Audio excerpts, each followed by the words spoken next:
E aí pessoal, tudo beleza? Vamos lá para o segundo vídeo da série dos 4 pilares sobre educação financeira. Esse vídeo nós vamos falar de autoconhecimento.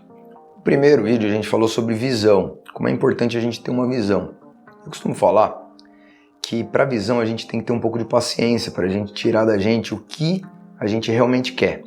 Se o primeiro precisa de paciência, nesse aqui precisa de muita coragem. Porque quando eu trago essa questão do autoconhecimento, não é uma questão mística, nem psicológica, nem nada. O autoconhecimento é simplesmente a gente olhar para a nossa situação como ela realmente está. E vocês vão ver durante esse vídeo como é difícil, né? Como a gente precisa de coragem para pegar e ter essa disciplina de olhar qual é a nossa situação, como que a gente está se comportando em relação ao dinheiro durante a nossa jornada aqui no dia a dia.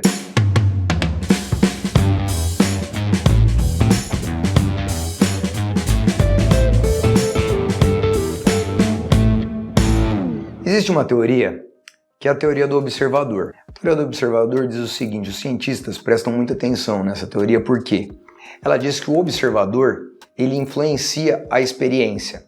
Então, nesses laboratórios dos cientistas, eles fazem de tudo para isolar a experiência, para que o observador ele não modifique a experiência. Um exemplo clássico é quando eles observam, se você vai observar como se comporta uma colônia de bactérias, se você chega muito perto da colônia de bactérias, as suas bactérias vão acabar interagindo com as bactérias daquela colônia e pode modificar a experiência. O que isso quer dizer? Que o observador realmente ele influencia.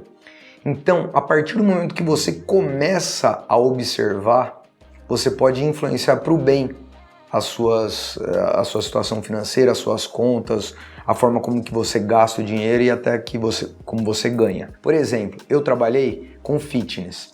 E no mercado de fitness a gente vendia muito para condomínios que montavam academias dentro dos próprios condomínios. O que eu pude observar conversando com os condôminos? Que os condomínios em que a maior parte dos condôminos eles frequentavam as reuniões, o condomínio ele tendia a baixar de 15% a 20% o valor do condomínio.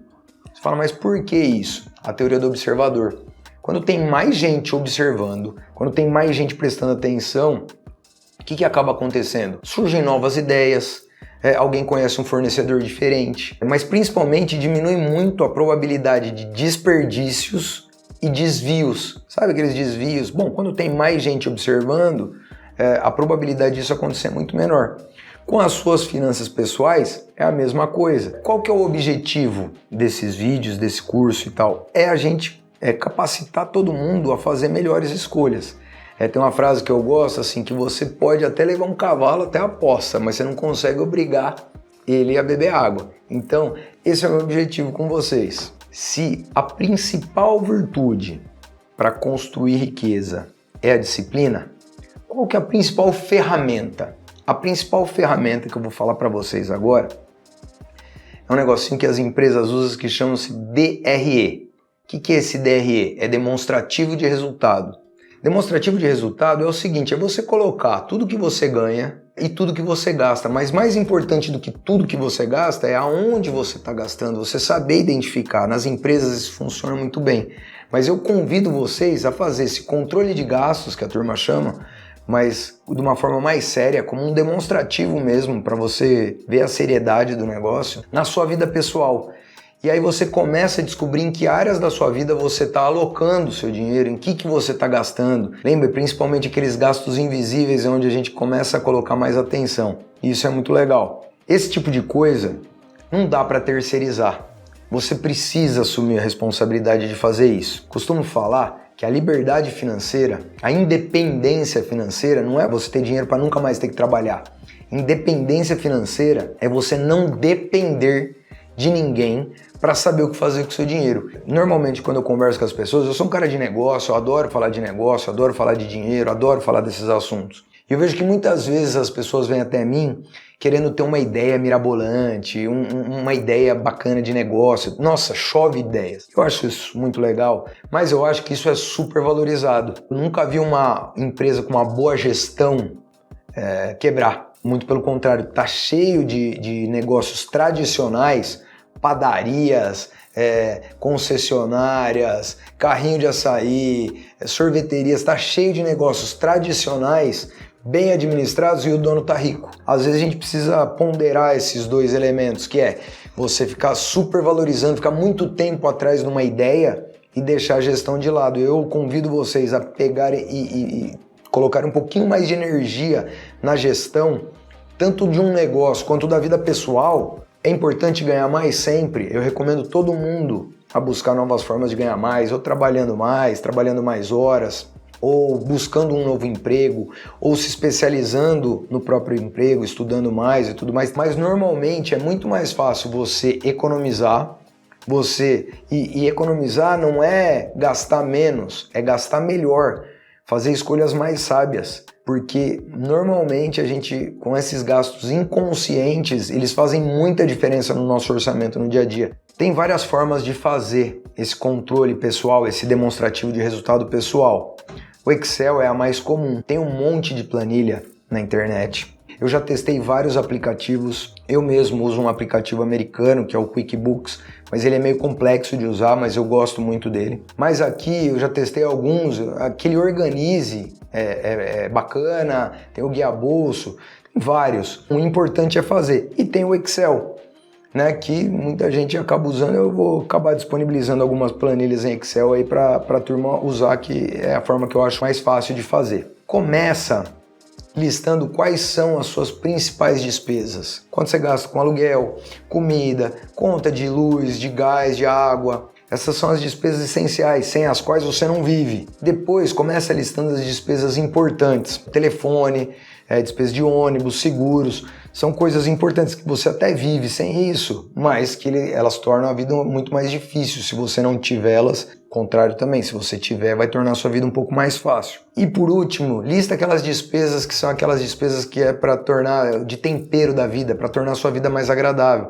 Aqueles presentinhos que você dá para si mesmo, para os outros, atividades de lazer, de esporte, músicas, são importantes também, mas normalmente são as mais fáceis de você controlar a quantidade e a qualidade delas. Mas é importante você começar a fazer algumas separações de despesas. E aí você começa a comparar tudo aquilo que você ganha com aquilo que você gasta. Se o que você ganha é menos daquilo que você gasta, ou você vai aumentar a sua renda, tem que dar um jeito de aumentar a sua renda, ou diminuir sua despesa, porque a gente sabe que quem gasta mais do que ganha, não estou contando nenhuma novidade, quem gasta mais do que ganha, isso daí é insustentável a longo prazo, né? Vai virando uma bola de neve e às vezes a gente chega até num conceito de escravidão econômica, porque daqui a pouco você está trabalhando só para pagar juros e não entra numa bola de neve que tem saída? Tem, mas acaba sendo muito mais difícil de resolver. Se não é o seu caso ainda, se você não perdeu o controle das suas finanças,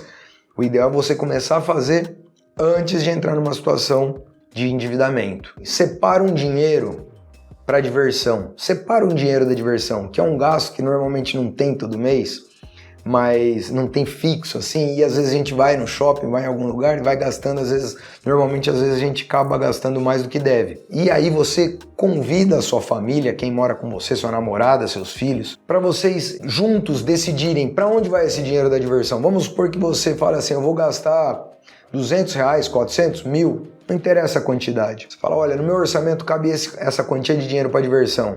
Convida as pessoas do seu convívio a decidirem juntos. O que nós vamos fazer com esse dinheiro? Nós vamos numa pizzaria, nós vamos no shopping, nós vamos no clube, nós vamos viajar, nós vamos juntar para passar umas férias num lugar que a gente quer. Porque a partir do momento que você convida, você abre o jogo com a sua família e você convida eles para decidirem juntos com você onde esse dinheiro da diversão vai ser gasto, isso acaba ganhando um sabor diferente. O pessoal começa, você começa a curtir isso mesmo antes de acontecer. Sobre o controle financeiro, dá para personalizar.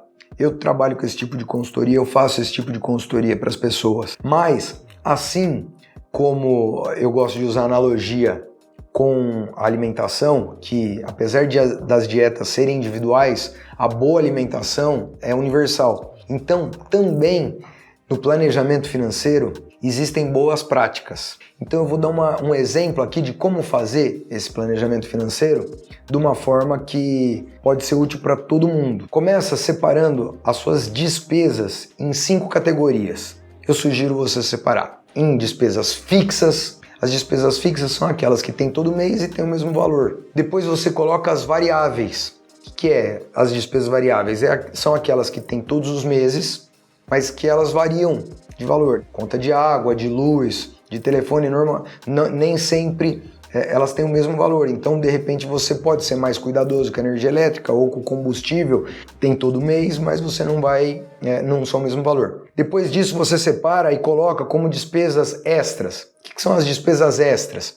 São as despesas que não tem todos os meses e você não está esperando. Por exemplo, de repente você tem que ir num dentista, você bate seu carro. Você fazendo esse controle financeiro, você vai começando a aprender que elas têm um padrão de acordo com um período um pouquinho maior de tempo. Por exemplo, a cada 3 meses, a cada 6 meses ou a cada ano. E aí você começa a reservar um dinheiro para essas eventualidades também que acontecem, que apesar de não acontecer todos os meses com a mesma frequência, mas elas ao longo do tempo elas começam a mostrar um padrão. E em quarto lugar você coloca as despesas adicionais. O que muda das despesas adicionais para as extras?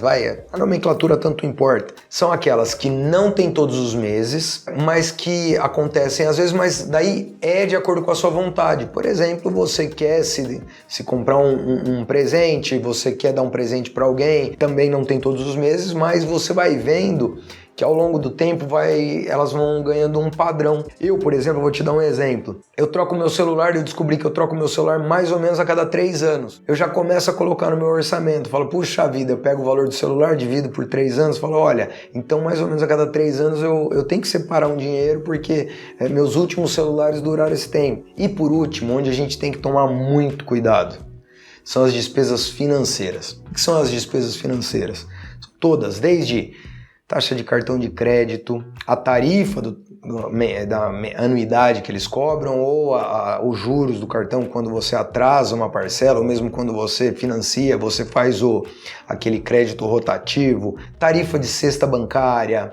Às vezes colocam alguma tarifa que você nem sabe, tarifa de extrato, ultimamente eu ando vendo tarifa de extrato, tarifa de seguro prestamista, um monte de coisinha que você nem sabe às vezes, cartão protegido, enfim, é muito importante a gente colocar atenção nessas tarifas. Eu costumo brincar, tem uma história do padeiro que eles falam assim, como que foram inventadas as taxas bancárias. Existia uma padaria na antiguidade, que numa cidadezinha pequena, o pessoal antigamente, antes do cartão, o pessoal tinha conta na padaria, né? Então ia lá, pegava alguma coisa na padaria e anotava lá e depois passava uma vez por mês para acertar a conta na padaria. Diz que a mãe pediu pro menininho ir lá comprar um leite, falou assim, vai lá na padaria, pega 1 litro de leite e deixa marcado lá que depois eu vou acertar. Diz que o menininho chegou lá na padaria e tava cheia a padaria, né? Tava lotada, tal, ele pegou 1 litro de leite e avisou o padeiro, falou, eu tô levando 1 litro de leite, você marca? Ele falou, não, pode ir que eu marco para sua mãe. Chegou no final do dia, disse que o padeiro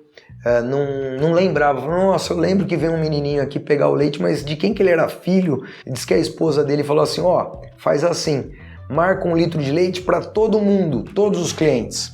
E aí, o cliente que reclamar, você tira. É uma história meio engraçada, é um pouco triste, mas é engraçada. Mas é mais ou menos assim que os bancos funcionam. Eles vão colocando tarifa. Se você não reclama, eles vão colocando, eles vão tentando cobrar. Eles dizem que é o sistema, que às vezes estava no sistema, ou que precisa e tal. Hoje em dia a gente tem esses bancos digitais, tem muita, mesmo os bancões tradicionais, se você dá uma ligada, dá uma conversada, você consegue eliminar boa parte. Quando você está adimplente, hoje em dia, adimplente é quando você está com as suas contas em dia. Hoje em dia existem algumas ferramentas como a portabilidade de dívidas. O que é a portabilidade? Às vezes um banco compra a dívida do outro banco. Como compra a dívida? Mais ou menos assim, Quando eu financiei minha casa, eu dei uma entrada e financiei a minha casa pelo Santander. E eu pagava uma parcela todos os meses lá para quitar minha casa. Aí apareceu o Banco Inter me oferecendo, são casos reais, tá? Não estou fazendo propaganda e não estou falando mal de ninguém, são casos reais, tá? Aconteceu comigo. Eu descobri que o Banco Inter estava entrando firme nessa questão de crédito imobiliário. E aí o Banco Inter, eu fui negociar com eles compraram a dívida. Então eu deixei de dever para o Santander e eu passei a dever para o Inter. E aí a minha parcela da minha casa diminuiu em R$1.000. O mesmo número de parcelas, eu não aumentei a parcela, não refinanciei, não fiz nada disso. Eu fiz a portabilidade da dívida. Então, o que para mim era a mesma casa, eu estava morando igual, a mesma coisa, tudo certinho, só que eu ia pagar uma parcela R$1.000 a menos, porque ele quitou a dívida com o Santander, uma taxa de juros, ele passou uma taxa de juros menor para mim, e para mim foi bacana. Quando aconteceu, né, nessa época de pandemia, a taxa de juros do Brasil caiu bastante. A taxa Selic foi para 2%. E eu entendi que não valia mais eu manter o meu dinheiro aplicado e estar pagando um crédito, um financiamento imobiliário. Então daí eu peguei e quitei a minha dívida com o Banco Inter. Então, esses cálculos que a gente tem que fazer, quando que vale a pena financiar alguma coisa, quando não vale a pena financiar, quando que vale a pena quitar, tudo isso é muito importante, porque se a gente diminui essa despesa financeira, principalmente, é uma despesa que a gente consegue manter o mesmo padrão de vida, a gente não precisa reduzir em nada, a gente não precisa se preocupar com nada e diminuir o valor gasto no teu dia a dia. Então, isso vale muito a pena. A gente olhar essas despesas financeiras. Um convite que eu faço para todo mundo seja radicalmente contra desperdícios. Muitas vezes a gente não precisa mudar nossos hábitos. A gente tem que ser radical contra desperdício. Eu não sou a favor de você cortar o cafezinho, deixar de almoçar no lugar que você gosta. Mas, por exemplo, quer ver, cuidado, por exemplo, com parcelas que cabem no seu bolso. Às vezes, você está pagando uma baita taxa de juros, às vezes você refreia teu impulso, compra quando você tiver dinheiro, né? Espera um pouquinho, dá uma negociada, dá uma pesquisada melhor. Cuidado com embalagens maiores. Muitas vezes a gente compra embalagem maior achando que vai economizar, e essa embalagem maior, você acaba consumindo mais, acaba desperdiçando, acaba a validade, joga fora e tal. Então, muito cuidado com embalagens maiores, é uma dica que eu vejo muita gente achando que está economizando, mas o tiro acaba saindo pela culatra. Hoje em dia a gente tem que tomar cuidado com essas atividades de lazer. Hoje em dia virou uma atividade de lazer, sair para comprar coisa que a gente nem precisa. Quem não, vamos dar uma volta lá ou na Leroy Merlin, ou no shopping, para ver se a gente está precisando de alguma coisa. Gente, às vezes você não está precisando de nada. Vai sair como uma atividade de lazer, vai no parque dar uma caminhada com sua família, que é muito melhor, você ganha muito mais. Cuidado com algumas crenças antigas que a gente tinha. A gente vem de algumas gerações que provavelmente tiveram que lidar com falta, né? Pessoal que já passou por guerra, por situação mais difícil, às vezes os mais antigos eu sempre ouço falar assim, vai fazer um almoço, vai fazer uma festa, é melhor sobrar do que faltar. Pode até ser, mas o melhor mesmo é ter a condição justa, né? Ter a porção justa, né? Você comer aquela quantidade justa que te satisfaz para sua família e para sua refeição. Eu vejo muita gente às vezes excedendo nas compras, compra demais, sobra, estraga, joga um monte de coisa fora, é dinheiro. E dinheiro, para mim, é tempo. O dinheiro que você gasta não é só dinheiro. O dinheiro que você gasta é o tempo que você trabalhou para conseguir aquele dinheiro. E um tempo, às vezes, que você deixou de ler um livro que você gosta, de estar com a sua família, de fazer alguma atividade que você gosta. Então, se você está desperdiçando esse dinheiro, você está desperdiçando o seu tempo de vida, que é a única coisa que a gente tem. Então, vamos tomar cuidado com essas crenças também, é um convite que eu faço. Encontrar o equilíbrio entre trabalho e lazer é um excelente exemplo do que os economistas falam, que é sobre custo de oportunidade. Você aprender a medir aquilo que você quer em relação àquilo que você está disposto a abrir mão por aquilo. Quando eu digo que tempo é dinheiro e tempo é o tempo que você gastou para conseguir aquele dinheiro, para você comprar alguma coisa que você quer ou precisa, quando eu falo disso, é disso que eu estou falando. Um dos conceitos mais importantes que eu aprendi naquele livro Pai Rico e Pai Pobre é o conceito de ativo e passivo, que é um pouco diferente da contabilidade tradicional. Aquele livro ele fala assim, que ativo é aquilo que te traz dinheiro, tudo aquilo que te dá dinheiro, eu acho que esse conceito ajuda muito, é um ativo. E o que te tira dinheiro é um passivo. Então, por exemplo, uma casa é um ativo ou um passivo? Na contabilidade tradicional, uma casa é um ativo, daí você fala, nossa, então eu vou investir muito na minha casa. Se é a casa que você mora, na verdade ela é um passivo, porque ela só te tira dinheiro. Quanto maior a casa, mais você vai gastar com ela, para manutenção, para as despesas naturais da casa. E de novo, hein, pessoal, não vamos problematizar, tem nada de errado nisso, eu tenho minha casa, tá tudo certo.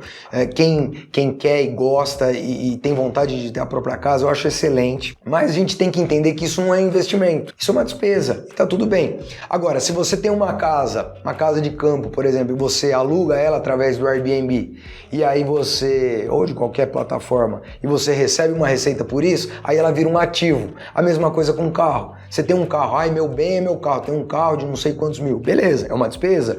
Se você usa para você, é uma despesa. Agora, se você, por exemplo, compra um carro para o seu negócio, para ele gerar uma riqueza maior para o seu negócio, ou você é um Uber, ou você usa esse carro para gerar mais riqueza, aí ele se torna um ativo. E eu acho esse conceito muito importante. É um dos grandes conselhos que eu aprendi nesse livro, Pai Rico, Pai Pobre, entre outros, mas é um livro muito legal. Eu, inclusive, acho que isso daí devia ser leitura obrigatória para todo mundo. Independente do seu negócio ou da sua profissão, eu recomendo a todos construir uma máquina de fazer dinheiro. Eu vou falar isso no próximo vídeo sobre investimentos, que é você não colocar todos os ovos na mesma cesta, você não colocar todo o seu dinheiro no seu próprio negócio, numa coisa só. Uma das dicas que eu queria dar principalmente para profissionais liberais e para empreendedores é separar definitivamente as contas da empresa, a conta jurídica, das contas pessoa física. Se você tem um negócio, um pequeno negócio e tal, evite ao máximo, não é que não é para fazer, mas evite ao máximo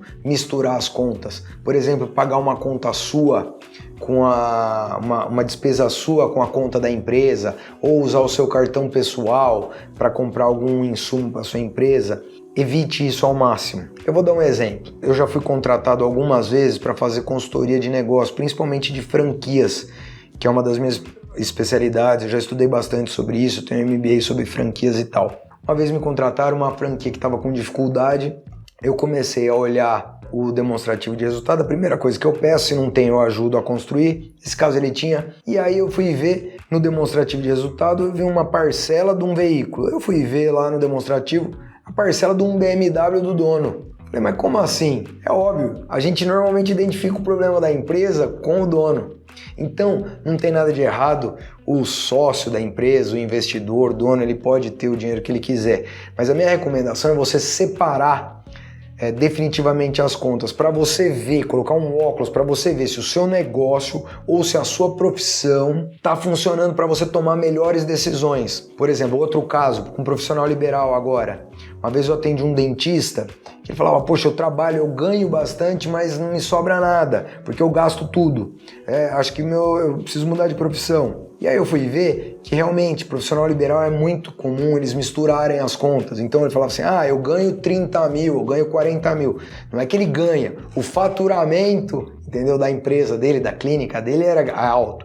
Só que ele tinha muitas despesas da clínica, do consultório, né, o aluguel, os funcionários, luz, seguro, etc., os insumos. E ele não fazia essa distinção, porque da mesma forma ele já colocava as despesas da casa dele e tudo mais. Então, se quiserem uma dica valiosa, é começar a separar, até para você começar a tomar melhores decisões em relação ao seu negócio, saber quanto você gasta em cada coisa, qual é o preço que você deve cobrar e tudo mais. É isso, pessoal. Espero ter deixado um pouco mais claro, um pouco mais palpável essa parte de autoconhecimento. Eu vou deixar a planilha disponível, mas o importante para mim é você fazer qualquer controle que seja, mas você ter na sua mão o controle, saber qual é a sua verdadeira situação financeira, porque daí a gente vai para o próximo passo, que são as estratégias. Lembra? O primeiro passo é você ter uma visão, você saber o que você quer. O segundo passo é o autoconhecimento, é saber onde você está onde, qual é a sua real situação financeira. E aí a gente vai partir para as duas estratégias, que é